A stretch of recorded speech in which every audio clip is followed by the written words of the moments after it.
sehat?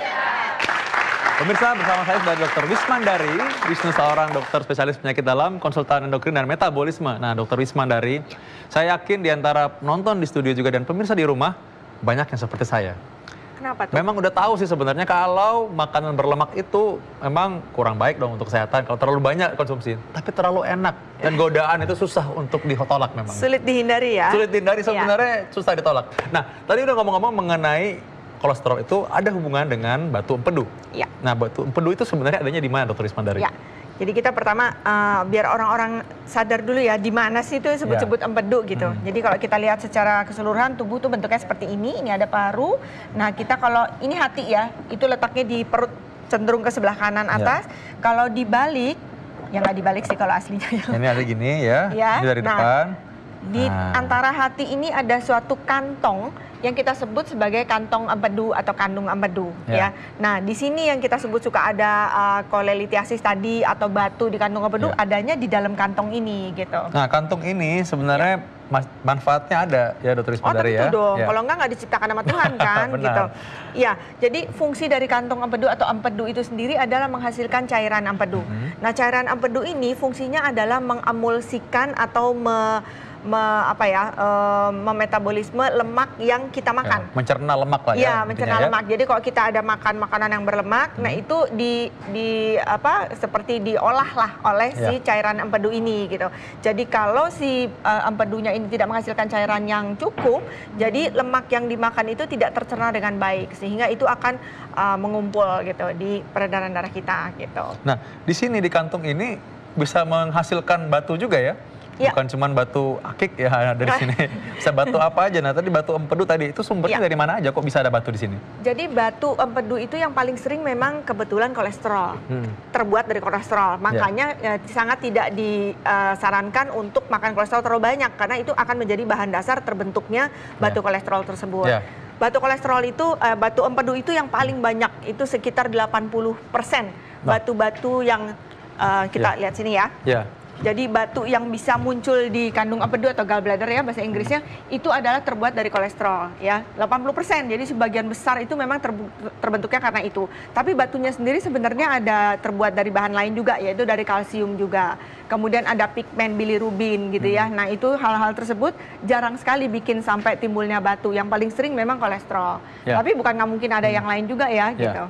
Nah, jadi memang ini tadi ya 80% berasal dari kolesterol. Memang kalau makan makanan yang berlebihan itu memang bahaya memang kalau gitu. Apa aja yang berlebihan itu nggak boleh gitu ya. Betul. Tapi sebenarnya ada penyebab lain juga. Saya pernah menemukan beberapa pasien ternyata penyebabnya adalah infeksi. Kita tahu angka tifus itu di Indonesia tinggi ya.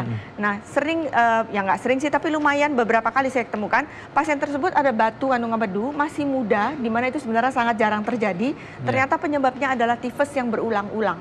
Sehingga akhirnya menimbulkan terbentuknya batu di kandung empedu. Jadi batunya batu infeksi sebenarnya itu juga bisa gitu. Nah, Dokter Sila atau Mbak Nina mungkin Mbak Nina mau nih, komentar sepertinya mau nanya nih karena batu empedu kan sering sekali terjadi pada perempuan nih Mbak. Gimana, takut atau?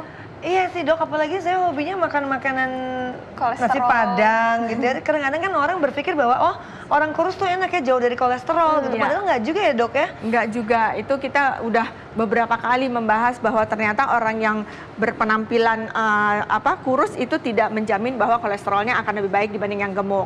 Jadi memang yang perlu diwaspadai kalau misalnya sering terasa mual-mual, kemudian nyeri tidak enak di perut kanan atas gitu ya dan itu bolak-balik kalau bisa lebih spesifik nih Mbak, berasanya itu kalau habis makan makanan berlemak baru muncul. Nah, kalau kayak gitu kita sebaiknya curiga apakah ini karena disebabkannya adalah batu empedu gitu ya. Nah, ini juga nih.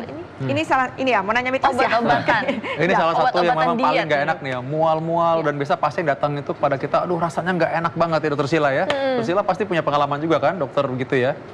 Iya, nah ngomong-ngomong soal obat-obatan diet nih Dok, bener gak sih bisa menyebabkan terjadinya batu empedu? Sebenarnya yang bisa menyebabkan batu empedu itu bukan obat-obatan diet sih, tapi memang ada beberapa obat-obatan. Misalnya justru bukan obat diet tapi obat untuk kolesterol yang kita sebut sebagai fibrat. Itu beberapa jurnal mengatakan itu malah bisa menyebabkan kolesterol. Kemudian obat-obatan yang mengandung estrogen itu juga bisa menyebabkan batu empedu gitu ya. Ini estrogen ini hormon yang berhubungan kewanitaan. Hormon dengan Berarti kewanitaan, kalau pakai pil makanya banyak KB itu perempuan. bisa memicu terjadinya batu empedu dong, Dok? Kalau dibilang bisa apa tidak, iya, jawabnya bisa. Tapi itu kan ada kadar-kadarnya ya. Kalau memang berlebihan bisa. Kemudian salah satu hormon juga misalnya progesteron. Itu juga progesteron tuh hormonnya malah kebalikan ya, hormon laki-lakian. Tapi yang biasanya banyak pada perempuan yang banyak melahirkan. Jadi hamil beberapa kali. Itu juga progesteronnya tinggi. Nah pada saat progesteron tinggi, itu kontraksi dari si kandung empedu ini menurun. Sehingga cenderung untuk stuck ya, cairan empedunya tuh stuck di dalam, macet di dalam, jadi nggak keluar. Nah itu cenderung Mbak Nina batu mau lagi. nanya nih, Iya, aku udah kayak di kelas yang mau tanya. Karena takut tadi udah ngomong suka makanan berlemak, tiba-tiba ada begini. Enggak, berarti caranya kita sebagai, apalagi perempuan ya, untuk menghindari supaya nggak kena batu empedu tuh selain menghindari makanan-makanan yang berlemak, itu tuh apa berarti, Dok? Kalau menghindar kayaknya cuma bisa itu ya, karena agak sulit kita benar-benar menghindar. Selain tadi makan-makan berlemak, yang paling kita tidak bisa menghindar adalah adanya faktor genetik, faktor keturunan. Nah itu apalagi udah nggak bisa lagi kan dihindar. Jadi yang bisa dihindari paling yaitu makan makanan berlemak. Dan kalau ada keluhan yang nggak enak di perut, ya mungkin kita sekali-sekali kita lakukan USG, yang paling gampang tuh USG. Dilihat nih mah biasa atau mah yang ke kandung empedu. Iya, benar. Memang untuk menghindari makan berlemak itu butuh iman yang kuat, Mbak. Nah, ini ngomong-ngomong mengenai yang berikutnya lagi, orang sering kadang-kadang menyalahartikan atau mungkin salah persepsi antara sakit mah dengan sakit batu empedu ini, Dokter. Ya. Sebenarnya sakit mah itu kan kalau istilah kita namanya dispepsia ya. Itu memang salah satu gejala dari batu empedu. Jadi mau dibilang sakit mah ya antara benar dan enggak sih. Karena keluhannya memang ya keluhan orang sakit mah. Ada mual, kadang bisa sampai muntah. Kalau yang hebat sampai muntah-muntah ya gitu. Jadi memang keluhannya sama persis dengan keluhan orang sakit mah yang di lambung. Tetapi ini agak lebih hebat rasanya dan bisa sampai menjalar ke punggung gitu.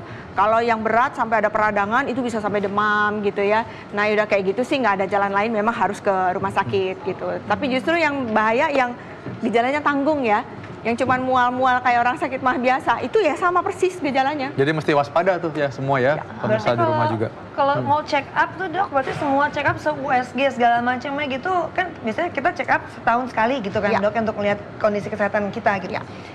Berarti itu disarankan tuh buat check up di USG sekalian gitu ya, Dok ya? Kalau ada keluhan perut sangat disarankan dilihat, karena itu gampang, nggak invasif ya, cuman ditempel aja gitu loh. Itu langsung bisa melihat banyak sekali, bukan hanya batu yang bisa dilihat, banyak banget. Jadi disarankan.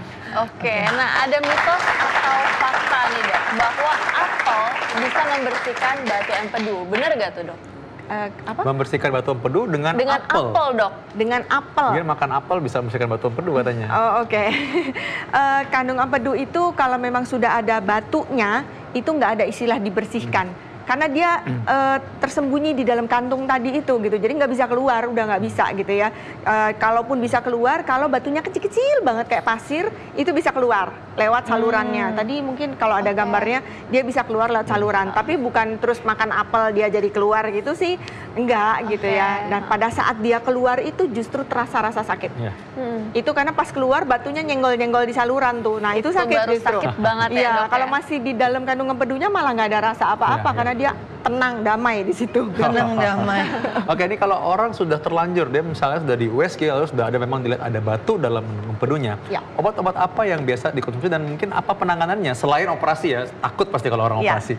Ya, jadi memang kita sih menyarankan operasi itu baik, tapi kalau tidak perlu ya jangan gitu, karena tindakan operasi itu adalah menghilangkan sekantong-kantongnya dibuang. Jadi bukan batunya aja yang dibuang, tapi sekantong-kantongnya dibuang. Jadi kan tadi sudah dibilang bahwa dia punya fungsi sebenarnya, fungsi untuk mengemulsikan lemak atau memproses lemak. Jadi kalau dia nggak ada, yang memproses lemak kan jadi nggak ada. Ya ada sih hati ya, tapi sebagian besar kan oleh si kandung empedu.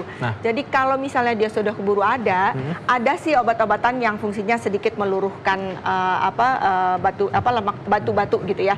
Ada, tapi memang tidak bekerja efektif sekali. Baik, Dokter, mengenai obat-obatan ini tentu kita harus tahu obat-obatannya apa dan bagaimana laksananya. Kadang-kadang memang perlu untuk operasi, tapi kapan saatnya? Kita akan lihat setelah yang satu ini. Tetap dalam acara Ayo Hidup Sehat.